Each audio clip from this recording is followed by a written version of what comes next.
en un momento donde post pandemia para nosotros tiene una relevancia singular todo eso. Quiero darle tranquilidad a todos los trabajadores de la empresa que continuarán en sus puestos de trabajo y también a los 2.600 productores de los que antes hablé. Favorece a la Argentina en este momento tan singular que nos toca vivir para lograr una soberanía alimentaria que la Argentina necesita. Estamos tomando una decisión estratégica para la economía nacional.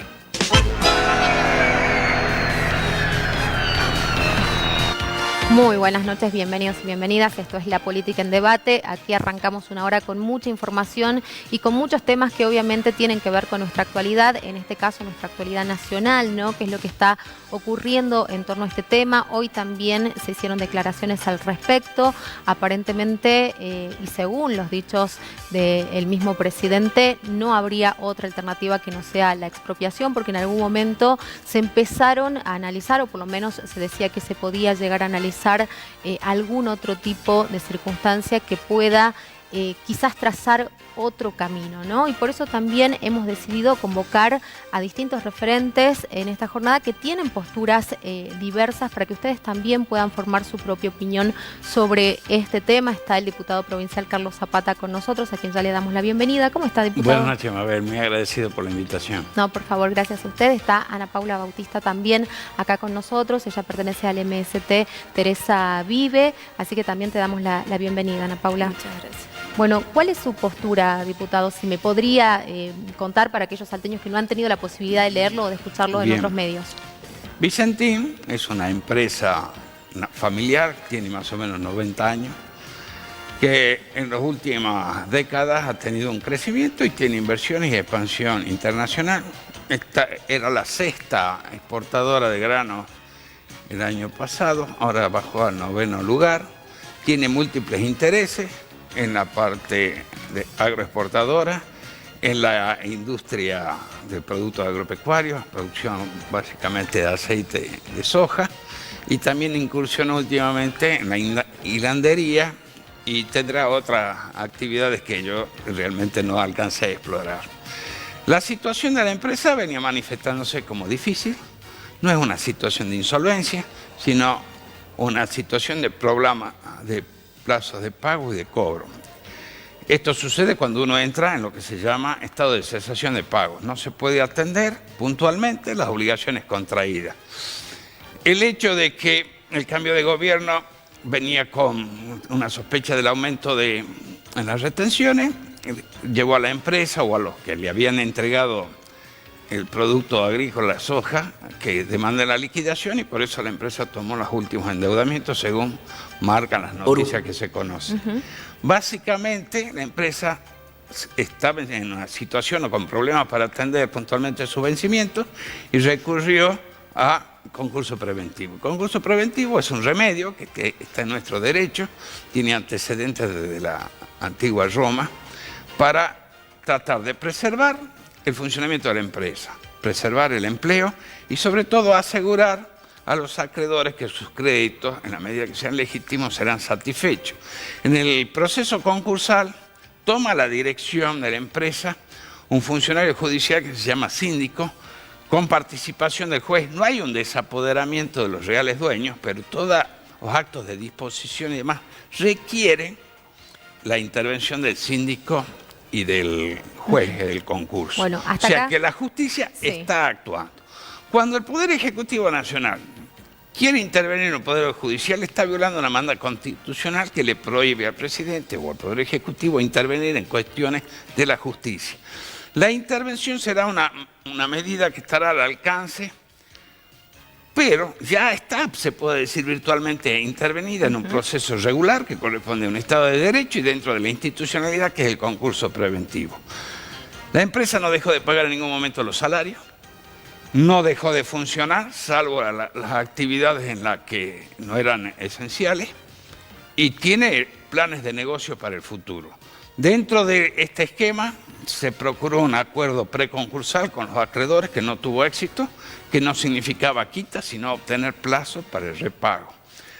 el hecho de operar en granos y tener buena cantidad de su pasivo en dólares significa que sus deudas están calzadas con los activos. Cuando yo le digo que la empresa es solvente, quiere decir que los bienes, los activos, son superiores a las deudas. O sea que la evaluación de los bienes vendidos alcanza para pagar las deudas. Entonces, en ese caso, el problema es un plazo de realización de los activos con los plazos de cancelación de la deuda. Las deudas vencen antes del plazo que puede cobrar, por ejemplo, la exportación de soja o la exportación de aceites que haya producido. Entonces, lo que necesita es oxígeno. Cuando está más en dificultades, en los acuerdos se acuerda quita de interés y demás. Durante el periodo concursal, todo lo que compra y que pasa a deber y las contrataciones son acreedores del concurso, cobran antes que los acreedores quirografarios. Las instituciones bancarias y los demás acreedores productores deben concurrir al síndico a verificar el crédito. ¿Qué quiere decir eso? Presentar las pruebas que hacen a su crédito, o sea, por qué le debe la empresa, con la factura, con los remitos, que si bien, etcétera. digamos, la situación es crítica, la empresa todavía puede sostenerse, sigue pagando La salarios. empresa es totalmente viable, tiene un problema financiero, ha recurrido al remedio legal e institucional en vigencia, que es el concurso preventivo.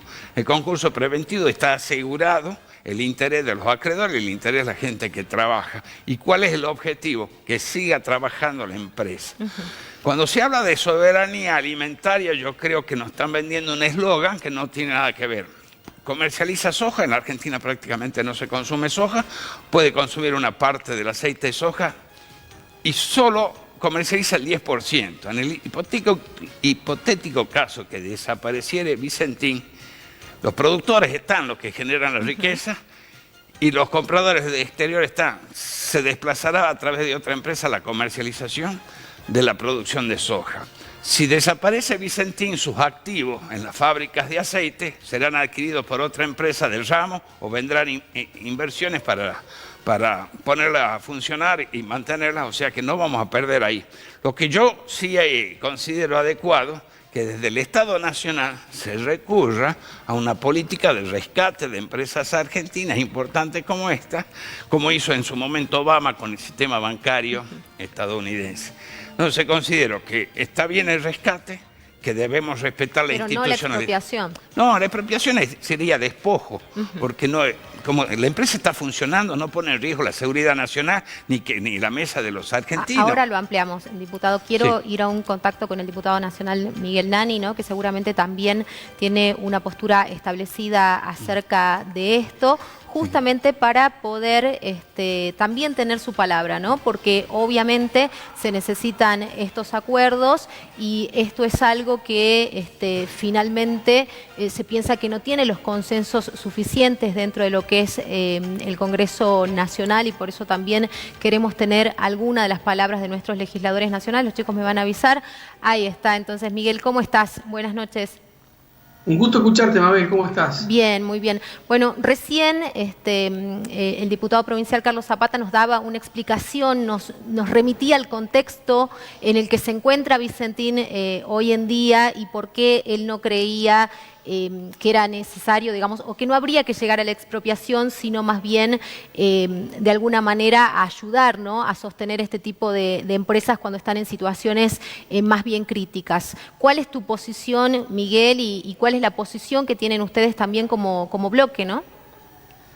En primer lugar, decirte que hablar después de Cali Zapata es muy difícil, ¿no?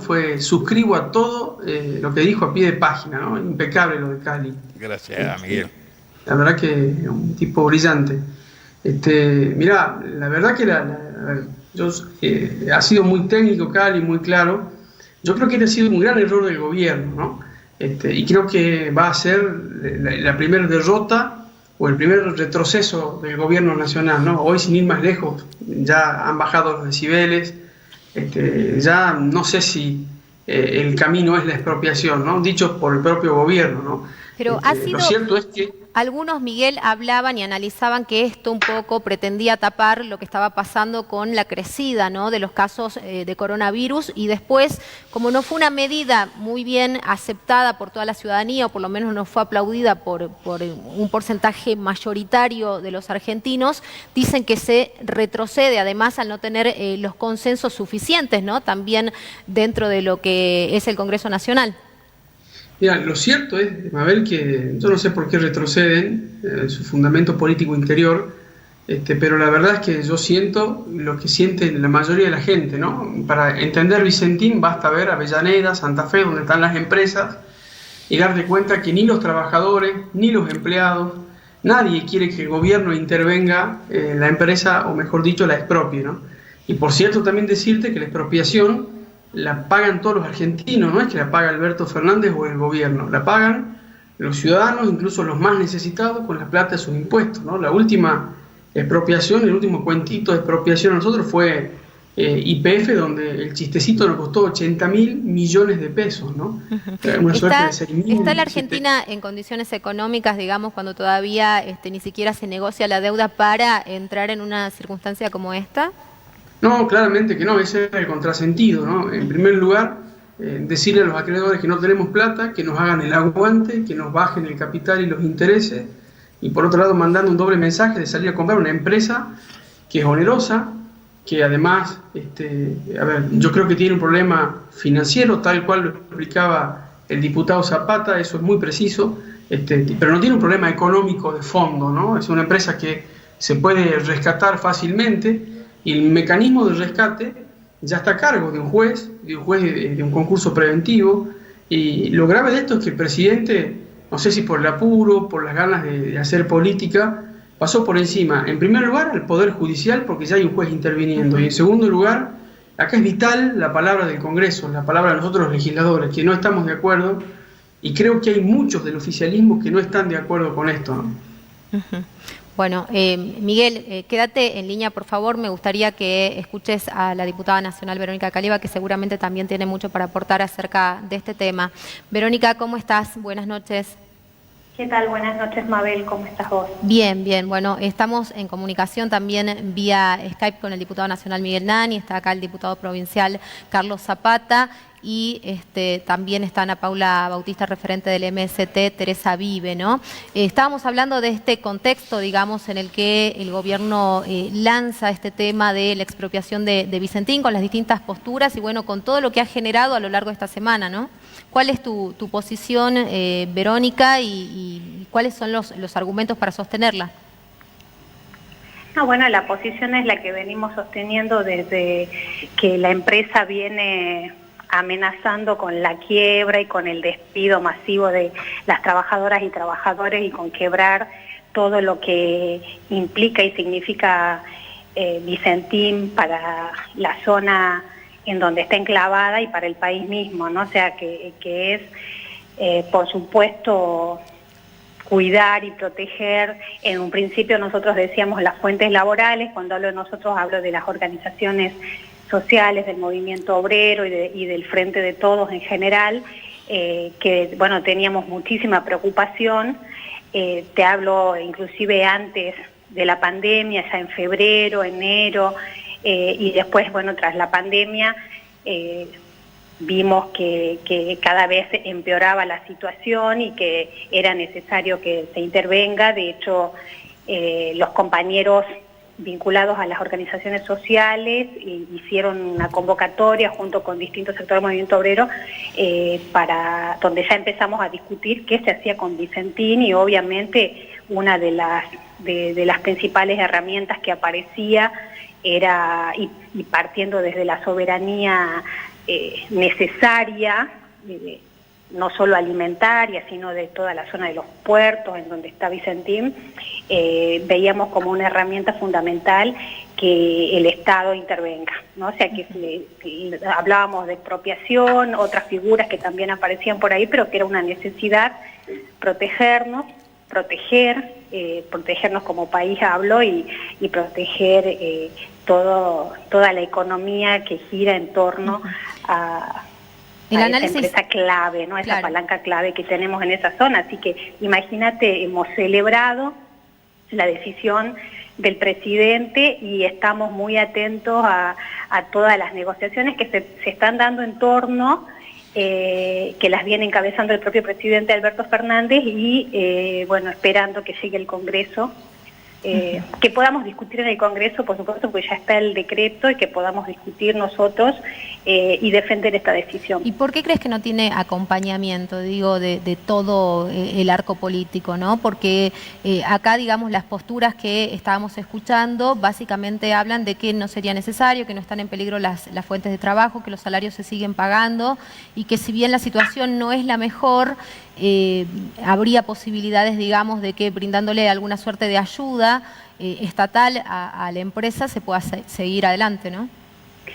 El problema es que a esa empresa ya se le ha brindado toda la ayuda que podía recibir y que debía recibir, y pese a los préstamos brindados y a todo el salvataje que se le vino haciendo, bueno, o sea, sigue en la misma postura de esto, que en esa misma línea, ¿no?, de un sector que entiende que el Estado tiene que fomentarle, o sea, toman préstamos, después quiebran, se quedan con todo, dejan a los empleados, a las trabajadoras y trabajadores en la calle, rompen los circuitos económicos en torno, y hay que aplaudirlos. O sea, yo creo que eso tiene que acabar con la especulación que tienen algunos sectores, y hay que decir basta. O sea, en algún momento también hay que cortar con esto de pensar que los más poderosos siempre tienen que ser los más beneficiados, ¿no? O sea, es algo que ya no, que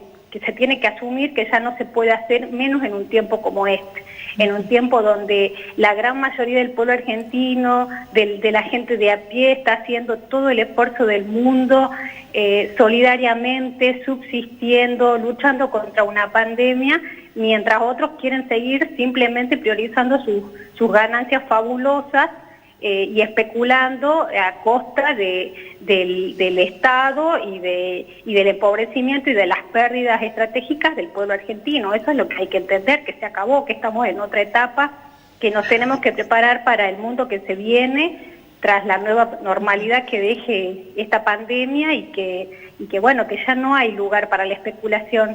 Gracias Verónica. Le vamos a dar la palabra un ratito al diputado Miguel Nani, y veo que el diputado Carlos Zapata también quiere expresarse al respecto. Digo, Miguel, primero por el tema de la comunicación, que es más difícil sostener una buena comunicación vía online, ¿no? Miguel, ¿qué te parece, digamos, esta argumentación, lo que nos decía la diputada Caliba? Yo por Verónica tengo un respeto muy especial, pero claramente no coincido en nada, ¿no? En absolutamente nada. A mí me parece que el país necesita más empresas, no menos empresas, ¿no? Va a haber fuentes laborales si existen más empresas, no menos empresas. Yo no voy a hacer una defensa irrestricta por Vicentín. Yo no sé qué hicieron con la plata, no soy el gerente. Sí me afligen los conceptos, ¿no? Que creer que una empresa, una firma de 90 años ha saqueado a la Argentina. Creo que todo lo contrario. Las empresas se bancan en una presión tributaria de casi el 47%, 50% de todos los ingresos. O sea que estas empresas han vivido pese al Estado argentino, ¿no? Es así. Y ahora, ¿qué responsabilidad le cabe, digamos, a aquellos que han prestado desmedidamente sin tener en cuenta lo que venía aconteciendo? A ver, diputado, si usted nos puede explicar, porque también de eso se habló mucho, ¿no? Y se planteó mucho. Bien. Primero, no coincido con lo que dijo la diputada, por supuesto, con todo el respeto, yo le considero que es una persona muy trabajadora y compenetrada con los temas sociales, pero en este caso pasa por una institucionalidad. Hay una empresa privada que recurre dentro de las instituciones de la democracia y dentro del marco del Estado de Derecho a un remedio que es el concurso de acreedores, donde el director de procesos es el juez y el administrador delegado, el auxiliar, es el síndico. No hay desapoderamiento porque no estamos en quiebra, siguen participando los dueños. Entonces, ¿qué es lo que pasa? Se cuestiona una ayuda extraordinaria que quizás dicen que habría violado alguna norma del Banco de la Nación. Por esa ayuda será responsable el funcionario del banco que violó la norma. Los límites de la capacidad prestable de un banco a una entidad están dados por la responsabilidad patrimonial, o sea, por el exceso de los activos y los pasivos, más el plan de negocio que le daría el flujo de fondos para cancelar, y desde el punto de vista de la entidad son las normas del Banco Central que establecen determinados porcentajes sobre la sobre el capital del banco, sobre el capital de la empresa, como límites máximos de asistencia. Si el Banco Nación salió con alguna cosa extraordinaria de que hubo una violación de su carta orgánica o se violaron las relaciones técnicas que impone el Banco Central, hay una responsabilidad de los funcionarios que lo hicieron. La empresa en ningún momento amenazó con despedir trabajadores, todo lo contrario, los trabajadores no quieren que se acerque el Estado.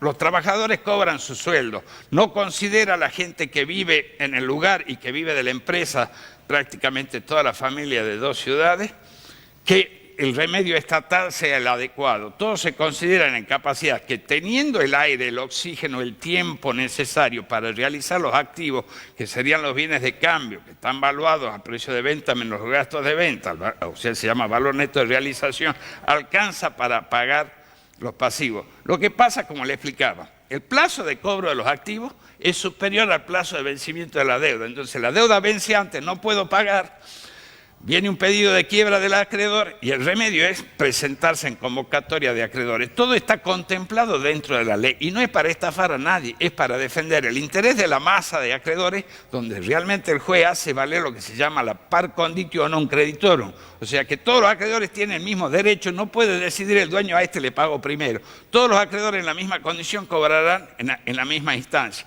Los sueldos que se deben no cobran junto con los acreedores, se llaman acreedores del concurso, están en una instancia de cobro anterior junto con los funcionarios del concurso. Entonces está protegido el interés social, el interés de los empleados y la continuidad de la empresa. Solo que fracasar esto sería que deviniera en quiebra y que importara la liquidación. Podría ser necesario quizás que el Estado tenga alguna cuestión, alguna idea de intervenir o apropiarse de la empresa o expropiarla o comprar. O sea que en este caso el Estado se estaría adelantando. Según el presidente ha violado una demanda constitucional que dice que no puede interferir en las cuestiones judiciales. Y aquí claramente, estando funcionando el proceso concursal, el presidente ha intervenido, ha interferido designando interventores. Cuando hay un concurso preventivo, no hay otro juzgado que el juez de concurso, se llama eso fuero de atracción. Todos los juicios contra la empresa, laborales, económicos y de todo tipo, los atiende el juez de concurso. Entonces, no puede tratarse una demanda donde sea parte la empresa en otro juzgado que no sea en el juez del concurso. Creo que están vendiendo una cuestión de recuperaciones, como decía el diputado Nani, la soberanía energética no sucedió, nos costó un Perú YPF. Con aerolíneas también estamos. No se trata de vender eslogan. Acá hay gente que trabaja, que produce, que aporta a la Argentina, que no tiene que ser objeto de despojo, porque eso sería la acción del Estado para quedarse con los bienes de esta empresa. Hay accionistas, no es uno, son varios. Y trabaja en distintos rubros de negocio. Y han presentado propuestas, se presentó un grupo para comprar una parte de los negocios, ellos hicieron una propuesta. No se ve de ninguna manera la intención de estafar a nadie en la empresa, todo lo contrario. Recurrir al remedio concursal se demuestra la intención de seguir operando y honrar todas sus deudas. Bueno, clarísimo lo que nos explica, diputado. Quiero tener, aunque sea una reflexión final tuya, Verónica, y también del diputado Miguel Nani, ¿no? El que quiere empezar. A ver si me está escuchando ahí, Verónica. Sí, ahí está. Yo creo que lo que tiene que quedar en claro que este es un grupo económico. Vicentín no es que es una empresa nacional, o sea, lo que es el Grupo Vicentín es un grupo que ha estado especulando todo este último tiempo, un grupo que no da garantías a los trabajadores en absoluto y los trabajadores y trabajadoras tienen una larga experiencia de estafas. Sin ir más lejos podemos hablar de los 500 despedidos del Ingenio San Isidro hace poco tiempo que le están pagando la indemnización en 2 cuotas, le dieron la primera y ahora andan penando, están pasando hambre, no tienen trabajo, con la pandemia es tremenda la situación que tienen y no pueden cobrar la segunda cuota. El Grupo Vicentín tiene realmente ya el pedido de quiebra efectivamente por estos más de 500 proveedores a los que le debe 5.200 millones de pesos. Uno de los principales perjudicados inclusive es el Banco Nación, ¿sí? Al que le debe 18.162 millones de pesos. Entonces, el presidente no está violando absolutamente nada, está dando un paso necesario para preservar, como digo, fundamentalmente las fuentes laborales, porque son 5.700 los trabajadores que dependen directamente, ¿no? De manera indirecta es impresionante lo que genera toda la economía que moviliza. O sea, yo te digo solamente 5.700 en Santa Fe, pero en Córdoba es impresionante la cantidad de productores en toda la zona de Córdoba, de Buenos Aires y del propio Santa Fe, que trabajan y que subsisten y que viven en torno a lo que el grupo Vicentín venía desarrollando. Es uno de los que más se enriqueció. No podemos permitir esta quiebra y esta estafa al pueblo argentino. No podemos perder la oportunidad, te diría yo, de recuperar soberanía sobre la economía, sobre el comercio exterior, sobre la posibilidad de poder también regular los precios, porque ellos eran formuladores de precio. Entonces son muchas las cosas que acá corren, los intereses que hay. Creo que en un momento, insisto, de pandemia no podemos permitirnos correr el riesgo de que una vez más los trabajadores y todo el pueblo argentino y las economías de todas esas provincias y toda la región se vean estafadas por este grupo que se cansó de amasar fortunas y que ahora que tomó préstamos, que le debe a muchísima gente, a pequeños y medianos productores, a todos, digamos, el círculo virtuoso que tenía en torno, y que nosotros, el país, el presidente, el Estado argentino se quede cruzado de brazos mirando una nueva estafa. Entonces, celebro y vamos a apoyar realmente como corresponde esta decisión, que la entendemos justa, soberana, que va a ser un antes y un después en esta época de pandemia, donde todos tenemos que tener una responsabilidad absoluta y estar pensando en el interés colectivo y general, no particular, y mucho menos de los que más tienen, ¿no? Esa es mi reflexión en torno a esto. Bueno, muchísimas gracias, Verónica, gracias por atendernos en esta jornada, que estés muy bien. Miguel, ahora sí me gustaría que me des una conclusión final acerca de esto. Mira, a mí me gustaría un país donde la dirigencia política defienda a los trabajadores, los defienda honestamente, y defienda también a los empresarios, que en definitiva son los que permiten que los trabajadores trabajen, ¿no? Es eso. A mí no me gustan los relatos de que el empresario por un lado y el trabajador por el otro. Es una disociación dañina, perversa, que a mí no me gusta. Creo que hace falta la comunión entre ellos. Y basta escuchar a los trabajadores de Vicentín para darse cuenta de lo que está pasando. Los trabajadores de Vicentín no quieren la pata del Estado adentro de esa empresa, porque el Estado en el pasado ha hecho todo mal, ¿no? En Santa Fe los dejó sin puerto, los dejó sin vías, presos de los camiones de Moyano. Eso hizo el Estado, donde está enclavado Vicentín. Entonces los trabajadores, que no son tontos, que están cuidando sus bolsillos, dicen: no queremos a nadie de la cámpora sentado acá en la gerencia de nada. Entonces me parece que de buena fe hay un juez que está interviniendo y que está cuidando las fuentes laborales, los créditos laborales y demás. Ahora, la deuda de Vicentín, que la pague Vicentín. ¿Por qué la tiene que pagar doña Juanita del barrio Solidaridad? La deuda de Vicentín la debe pagar Vicentín. Y si alguien le prestó más plata de lo adecuado, bueno, que se hagan responsables, veremos a alguien preso, espero, ¿no? Pero me parece que hay que entender cómo es el giro de una empresa. Si nos quedamos en la retórica de que defendamos a los trabajadores y destruyamos a los empresarios, me parece que un país que no va a terminar de arrancar nunca. El argumento, la excusa del presidente de expropiar Vicentín es que la soberanía alimentaria y que no vengan capitales extranjeros. Salvo un loco a esta altura va a querer invertir en Argentina, cuando ayer el presidente de Uruguay rebajó los impuestos para el piso justamente para que incluso los argentinos vamos a invertir en Uruguay. Entonces creo que lo que tenemos que hacer es adoptar, más allá de los discursos, medidas inteligentes. Y hoy no tenemos un Estado inteligente, tenemos un Estado lento, bobo, que te saca todo y que ni siquiera es capaz de garantizarte una compra transparente de fideos, ¿no? Eso le está pasando al país hoy. Vicentín va a ser el comienzo de muchas empresas que van a estar mal. porque en este ridículo dilema que nos ha puesto el gobierno de la salud o la economía, yo creo que un país inteligente era la salud y la economía. Y vamos a necesitar ahora, así como hospitales para atender la sanidad argentina, vamos a necesitar hospitales o clínicas para las empresas también, porque ya venían mal. Sí. Y van a seguir estando mal. Entonces me parece que la idea no es la expropiación, porque la Argentina tampoco tiene bolsillos para expropiar.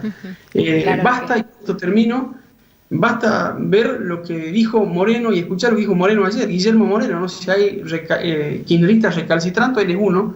Yo imaginé que él iba a ser un vocero. La verdad me sorprendió con la sensatez que decía que la expropiación en este caso no corre y que, como dice Cali Zapata, hay hasta torpezas técnicas, ¿no? Que por eso el proyecto dudo mucho que llegue hasta el Congreso, porque es tan disparatado, no tan solo atropella al poder judicial, que también lo explicó Cali, sino que también al Congreso, ¿no? Entonces digo, el presidente se equivocó y no hay que persistir en el error. Muchísimas gracias, Miguel, gracias por atendernos en esta jornada, que estés muy bien. Bueno, quiero escuchar brevemente, aunque sea porque ella se queda para acompañarnos en el otro bloque, cuál es la postura del MST. Sé que tiene una postura muy firme también en relación a este tema. Ana Paula, te escuchamos.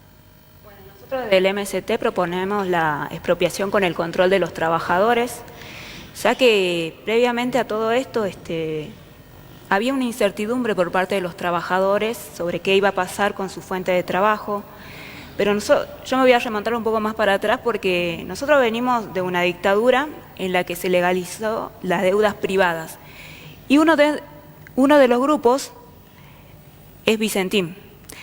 Entonces estamos en la misma situación ahora, volvemos, desde Fernández quiere volver a tomar una deuda privada y que la paguemos todos los argentinos. Nosotros estamos en medio de una pandemia, aún así Fernández decidió priorizar pagar la deuda, priorizar darle una ayuda económica a los empresarios, y esa ayuda no llegó a los barrios populares, no llegó al sistema de salud, no llegó a los trabajadores de salud y a todos los otros sectores que están en conflicto, ¿no? Nosotros veíamos acá en Salta, no estamos exentos con los trabajadores de tránsito. Ayer veíamos la represión a los trabajadores remiseros. Sí. Entonces venimos de una situación bastante crítica en la que se la vienen llevando en pala son los empresarios. Y cuando hay una crisis como la que estamos atravesando ahora, en estos momentos, una crisis económica y sanitaria, ellos quieren que nosotros los trabajadores la paguemos. Ahora, la realidad es que esta situación ya no da para más. Nosotros levantamos la consigna de no pagar la deuda. ¿Por qué? Porque hay una deuda de las empresas privadas que se estatizó durante la dictadura, y a la vez que ya estamos endeudados más de 100 años y es una deuda fraudulenta, ilegítima, impagable, porque más pagamos y más debemos. Y la verdad también es que la deuda es con el pueblo. Nosotros venimos de una cuarentena en la que tenemos cientos de casos de femicidios en los merenderos, en los comedores. No están llegando los alimentos. Sí, eso te freno ahí porque eso lo vamos a estar desarrollando en el próximo bloque, pero quería tener tu postura fundamentalmente sobre este tema, ¿no? Diputado, para cerrar, una idea que sea clara para que le quede a la gente. Mira, que sea clara.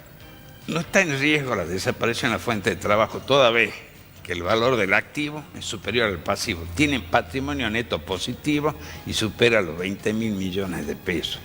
No se explota a nadie en esa empresa, al contrario, a pesar de la situación de virtual cesación de pago, los salarios los sigue abonando, sigue trabajando y sigue produciendo para el país. De ninguna manera podemos ser un país serio para el mundo si pretendemos que la iniciativa privada sea despojado, el individual, de sus derechos de propiedad para beneficio de quién. La Argentina no se va a beneficiar quedándose con Vicentín, se va a beneficiar con que se creen 10, 100, 1000 Vicentín que trabajen, que den fuente de trabajo, que generen divisas, porque esa empresa pagan impuestos, Los dólares de la exportación se lo queda el Estado, no se lo queda la empresa, pues no se puede dejar nada salvo un mínimo de un 1,5% que puede ser la comisión de la negociación.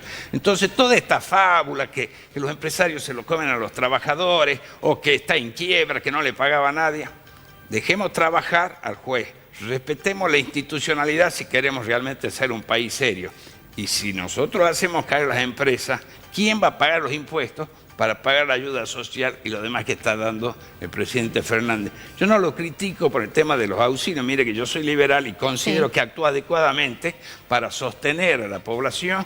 Los empleados públicos, que recién hablaba la señora, siguen cobrando su sueldo. Son los únicos que no han tenido mengua en su ingreso. Pero los empleados de las empresas privadas, el que cobró la mitad del sueldo, porque lo aportó a través de fondos del ANSES el presidente Fernández, es un dichoso. La mayoría está con falta de disminución de trabajo. Y si usted va, por ejemplo, a la galería que está en Buenos Aires 88, hay más o menos 25 locales que estaban todos alquilados y funcionando. Quedan 3 funcionando. Desapareció la fuente de trabajo.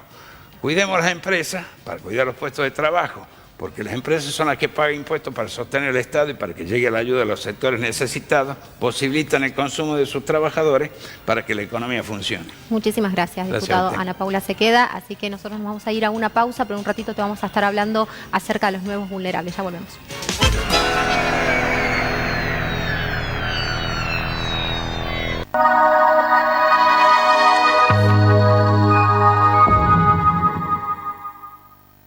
No queremos más mosquitos. Mantengamos limpio y ordenado el patio de casa y bebederos de los animales. Tapemos los depósitos de agua y coloquemos boca abajo los recipientes vacíos. Tiremos latas, botellas y neumáticos. Sellemos la tapa del pozo ciego, de la cámara séptica, de las letrinas y limpiemos las canaletas. Usemos ropa adecuada y repelentes de insectos. Pongamos mosquiteros en puertas y ventanas. Además, tenemos que usar preservativos en todas las relaciones sexuales. El virus Zika también se transmite por vía sexual y puede causar daño al bebé. Le ganamos al mosquito. Sin criaderos no hay mosquitos. Sin mosquitos no hay dengue, Zika ni chikungunya. Gobierno de Salta. Muy buenas tardes, bienvenidos y bienvenidas aquí. ¿A qué parte no entendiste?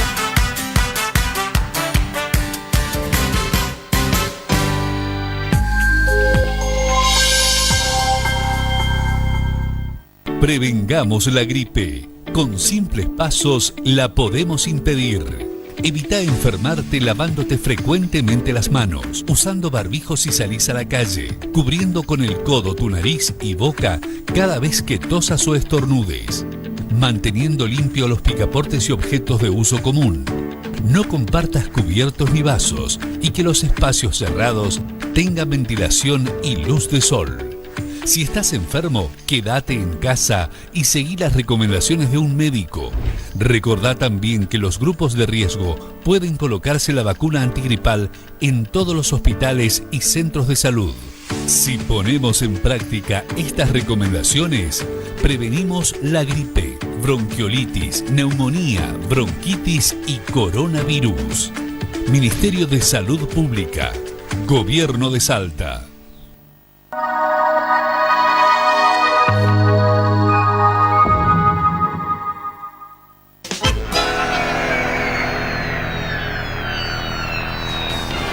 Continuamos acompañándote en esta noche y bueno, te decíamos que íbamos a estar hablando acerca de los nuevos vulnerables, ¿no? Lamentablemente lo que ha puesto en evidencia esta crisis sanitaria a través del COVID y lo que está ocurriendo, ha expuesto más y ha profundizado más la crisis social y económica, ¿no?, que vive nuestro país y obviamente nuestra provincia. Nos acompañan en este caso el diputado provincial Adrián Valenzuela, la diputada provincial Laura Cartucha, bueno, como ya saben está Ana Paula, que ya nos estaba acompañando desde el bloque anterior, y la doctora Liliana Musa. ¿Cómo están? Buenas noches, bienvenidos. Buenas noches. ¿Cómo están? Buenas noches. Bueno, me gustaría que me cuenten un poquito cómo han vivido estos meses, ¿no? Estas últimas semanas fundamentalmente. Ayer, y Ana Paula lo mencionaba en el bloque anterior, observamos lo que pasaba en la legislatura, deudas de larga data, pero que terminan estallando, ¿no? Conflictos que se vienen arrastrando desde hace mucho tiempo, pero que estallan obviamente en este último momento por la situación agudizada que estamos viviendo con el parate generalizado de la economía, ¿no?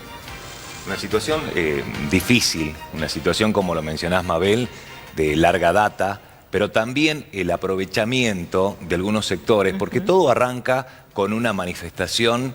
¿Es justo el reclamo? Sí, es justo el reclamo. Hay que tener en cuenta que hay una gobernabilidad de 6 meses. Tuvimos la posibilidad en la Cámara de Diputados hace 4 semanas atrás de mantener una reunión con el presidente de la MT. El presidente de la MT fue claro.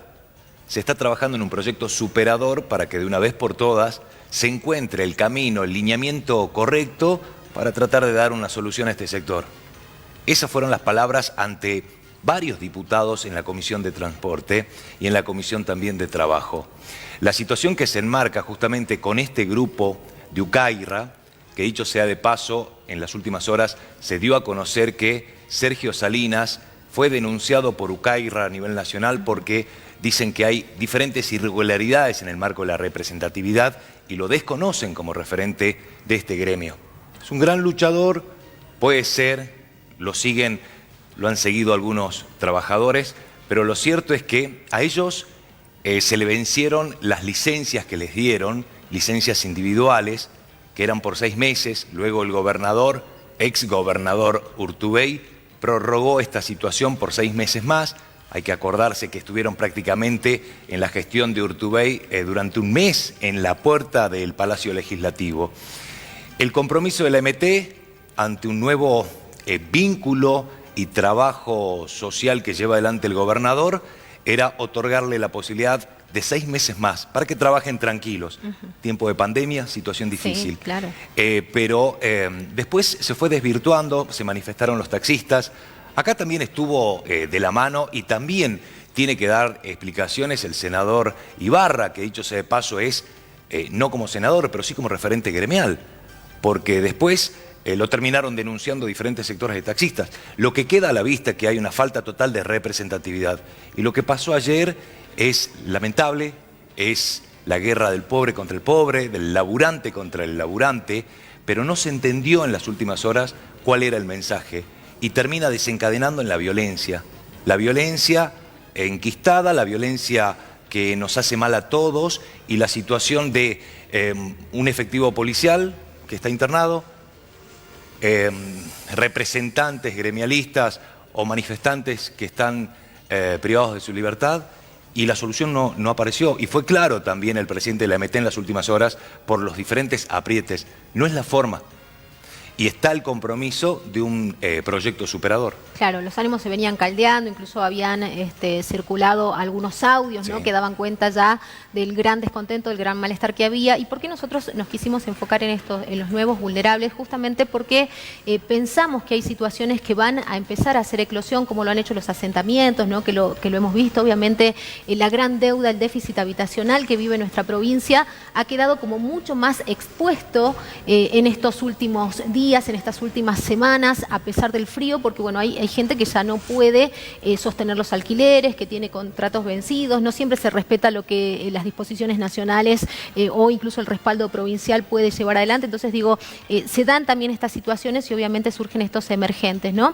Lamentablemente los datos que tenemos no son muy auspiciosos, se habla de una profundización de la pobreza, además en la niñez, y por eso me gustaría también tener la palabra de Laura en relación a este tema, vos que has trabajado, ¿no? Muy vinculada también durante mucho tiempo a este sector, fundamentalmente a los más chicos, que conoces las necesidades, has estado al frente de ANSES hasta no hace mucho, o sea que conoces de cerca lo que puede ser esa realidad. La verdad que nosotros tenemos deudas muy viejas en la provincia, muy importantes, que no surgen de estos 6 meses de gobierno, sino que vienen de muchísima data. Una de las deudas que tenemos es en la parte de salud, la parte de educación, con lo que es la infraestructura de los colegios y fundamentalmente en lo que es la parte social. Este déficit habitacional que tenemos, que es tan importante, que nunca pudo ser saldado, que tenemos un gobernador que por suerte no solo se preocupa, sino que también se ocupa y está viendo cómo tratar de solucionar esta gran materia pendiente que realmente asumimos que nos han dejado los gobiernos anteriores y que nunca ha habido políticas públicas verdaderas y claras para aplicar en la provincia y que tanto perjuicio ha causado en los salteños. Por supuesto que siempre nosotros tenemos dos grupos vulnerables, uno son los niños, son los menores, que es indiscutido, y los adultos mayores. Esos son los dos grupos vulnerables que nosotros tenemos en la sociedad, por los cuales hay que trabajar, hay que enfocarse más, y como yo siempre digo, cuando nos abocamos siempre a la parte de lo que es salud, siempre tenemos que hablar de lo que son los factores determinantes de salud. Si nosotros no tenemos educación, si los niños no tienen una vivienda, si no tienen agua potable, si no tenemos las condiciones básicas dadas, es muy difícil que podamos tener las condiciones para un niño que en realidad tiene que estar bien alimentado en lo que son los primeros años de su vida y que es tan importante porque es lo que va a formar parte de su crecimiento y su desarrollo a posteriori y a lo largo de lo que va a ser su desarrollo y su vida, ¿no? Claro, y justamente Ana Paula conoce perfectamente cuál es la situación. Ayer hubo un reclamo, ¿no?, que se hizo en el país, pero que también se hizo acá en Salta, nada más y nada menos que ante Desarrollo Social. Me gustaría que me cuentes acerca de eso, Ana Paula. Sí, ayer estuvimos participando de una jornada nacional de las organizaciones sociales, que ya es la segunda semana que salimos nosotros del Teresa Vive, pero que a la vez muchas organizaciones sociales estamos afectadas ante esta situación, ya que durante la pandemia no nos está llegando los alimentos a los merenderos, a los comedores. Entonces ante esta situación no podemos dar respuestas. Los merenderos y los comedores se agrandan cada vez más llega más niños, más... Crece la demanda, digamos. Crece la demanda constantemente y nosotros no podemos garantizarle un plato de comida, no podemos garantizar a todos nuestros compañeros cumplir con esa demanda, y a la vez nosotros también exigíamos que se apliquen los test masivos. ¿Por qué? Porque estamos en nuestra provincia en particular, que prácticamente ya se levantó la cuarentena, pero estamos viendo la situación de Buenos Aires, que tenemos 1000 casos de contagios por día. Entonces, nosotros como provincia tampoco estamos preparados para afrontar una situación así, ¿no? Y somos los sectores de desocupados los más vulnerables ante esta situación. El personal de salud, que también está manifestándose hace semanas, está saliendo a las calles porque no cobraron el bono, tienen sueldos insuficientes. Entonces, y desde el gobierno de Fernández se lanzó un IFE de 10.000 pesos solamente por 3 meses. Ahora se va a volver a lanzar, pero es insuficiente. O sea, ¿quién come con 10.000 pesos 3 meses? Y a la vez también pedíamos el aumento de los planes sociales, porque nuestros planes quedaron totalmente desvalorizados ante la inflación que hubo durante toda la cuarentena. Y también exigimos los cupos, que se abran más cupos, porque durante la cuarentena también creció la desocupación, miles de despedidos. Sí. Entonces somos las organizaciones sociales las que estamos poniendo el pecho, dando respuesta en los barrios populares, y a la vez nos vemos obligados a salir a las calles, porque si bien nosotros desde el Teresa Vive no estamos a favor de que se levante la cuarentena, porque si bien es una medida, falta complementarla con los test masivos y otras medidas más, pero nos vemos obligados ante esta situación a salir a las calles, a manifestarnos, porque la realidad es que no tenemos derecho, en los barrios no hay agua, no nos están llegando los alimentos. Nosotros, nuestra situación particular, nos deben 4 meses de mercadería. O sea, no estamos pudiendo darle respuesta a nuestros compañeros. Claro, ni siquiera a los que estaban antes, ni a todo lo que se ha agudizado y lo que se ha aumentado en este tiempo, ¿no? ¿Qué ha pasado con el empleo, doctora Musa? Bueno, esta semana salieron 2 decretos muy importantes, uno que prohíbe todo el tema de lo que son los despidos, ¿no es cierto?, por 60 días, que esto es muy importante porque ¿qué pasa? Si a alguien se le efectiviza un despido sin causa, tiene la posibilidad ese trabajador de pedir la nulidad. Eso se aplica a nivel, digamos, de todos los sectores, o sea, tanto público como privado, municipal, es decir, están prohibidos por 60 días bajo estas circunstancias de pandemia todos los despidos, para darle tranquilidad a muchos trabajadores que en muchas provincias o en algunos lugares están en sus casas, digamos, sin tener teletrabajo. Hay muchas personas también que son empleados de riesgo, digamos, y no pueden ir a trabajar, entonces están en sus casas, pero no están trabajando y tienen derecho también a cobrar y no se los puede despedir. Y después, el tema de la doble indemnización se prorrogó hasta lo que sería diciembre, con 2 condiciones. Una, que bueno, no se aplica en ese caso a los empleados públicos nacionales, y son para los contratos anteriores al 13 de diciembre del 2019. Así que bueno, son 2 medidas, la verdad que a nivel nacional el gobierno ha decidido como para proteger el empleo, Pero por otro lado, hablando de los que son los nuevos vulnerables, hoy vemos también muchas pymes pequeñitas que eran comercios, que la verdad que la están pasando muy mal. Imponerles una doble indemnización, es decir, están esperando algún tipo de respuesta. Yo creo que se tienen que juntar todos los sectores políticos, tener una voluntad, ¿no es cierto?, de darles herramientas o instrumentos como para que no caigan en la quiebra, para que no caigan en una cesación de pagos. Hay 3 millones de cheques rechazados en todo el país, o sea que es una situación bastante grave que están sufriendo las pymes, los pequeños comerciantes, los monotributistas, todos los que eran profesionales, es decir, la están pasando realmente muy mal y también necesitan, digamos, la ayuda o la presencia del Estado, ¿no? Bueno, ¿sigue siendo, Adrián, una deuda la clase media para todos los gobiernos, digo, no solamente nacional, sino también provincial? Yo creo que ante la realidad y como han venido los últimos tiempos, ha desaparecido la clase media. Coincido con la doctora Musso, la situación que se vive prácticamente en la pequeña y mediana empresa. Para entenderlo, en nuestro país o en la provincia de Salta, el 80%, 90% que genera mano de obra es la pequeña y mediana empresa, es la pyme. Hoy, ¿cómo hacen para pagar los distintos servicios? Es una situación muy fea.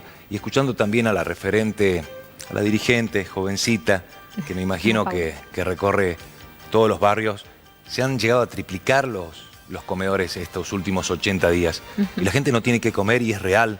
Hay una ayuda, hay una deuda, hay un compromiso y hay una empatía desde el gobierno provincial. Creo, confío que también tiene que llegar esa ayuda desde el gobierno nacional, pero se vienen semanas y se vienen meses muy difíciles en el aspecto económico. Más allá de que nosotros estamos más adelantados, ¿no? Ya estamos en la etapa de distanciamiento social, bueno, esto se puede revertir, digamos, todo va a depender de la situación epidemiológica. ¿Qué pasa con los periodistas? Se lo pregunté a Marocco la semana pasada, ¿no? Porque él también pertenece a nuestro sector y obviamente te lo pregunto a vos que conocés, por supuesto, en profundidad lo que es nuestra realidad, ¿no? La están pasando muy mal, la están pasando muy mal. Hay una situación de el periodismo de grandes empresas que hay en Salta que tienen un apoyo, obviamente, a nivel nacional, a nivel provincial, y me refiero justamente a lo que es la empresa. Y hay la mayor parte de las radios, de los portales, son pequeñas y medianas empresas.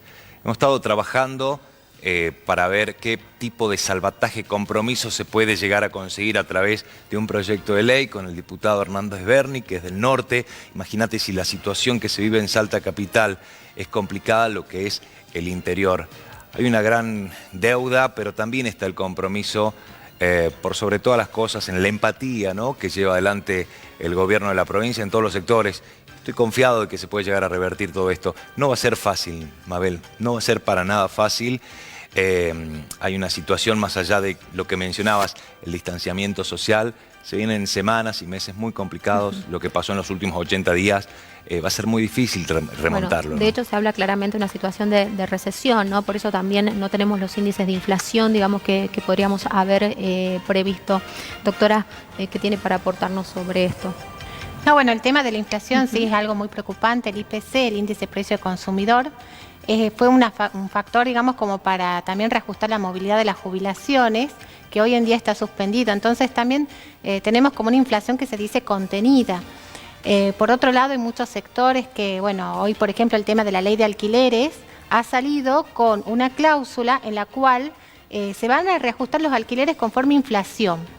O sea, cosa que nos parece que no es absolutamente acertado para el grupo de los inquilinos, que los va a afectar enormemente.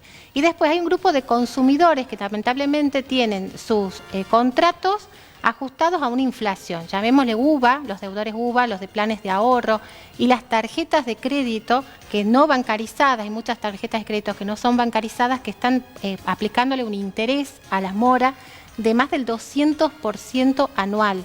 Es decir, yo soy presidenta de una asociación de defensa del consumidor, Codelco, y recibimos cualquier cantidad de reclamos con respecto a estas tarjetas no bancarizadas, gente que no ha podido pagar lo que es enero, lo que es febrero, y ya les llega unos montos, son absolutamente impagables y no saben qué hacer porque tienen que sacar otro préstamo para hacer frente a ese préstamo.